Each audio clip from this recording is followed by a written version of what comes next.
when large language models really became public about a year ago, it became very clear to me and a lot of other people in the field that these language models were going to make a huge impact in how doctors interact and make medical decisions in the future. So, very early on, actually in April, we introduced into our reasoning curriculum the use of large language models.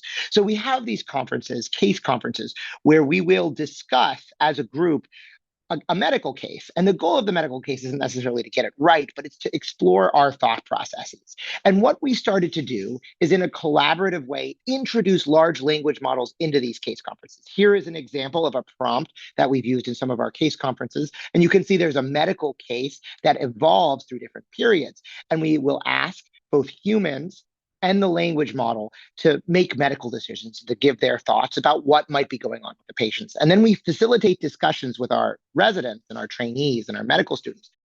So, what large language models appear to do well in diagnosis is kind of intuitive understanding of disease states. So, it does a very good job in taking both structured and unstructured patient data and having an idea of what doctors call a differential diagnosis, what could be going on with the patients.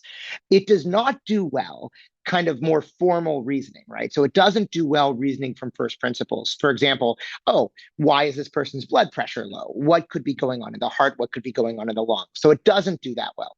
They also do not make management decisions well. So they don't necessarily make good decisions about what are the risks and benefits of different therapies.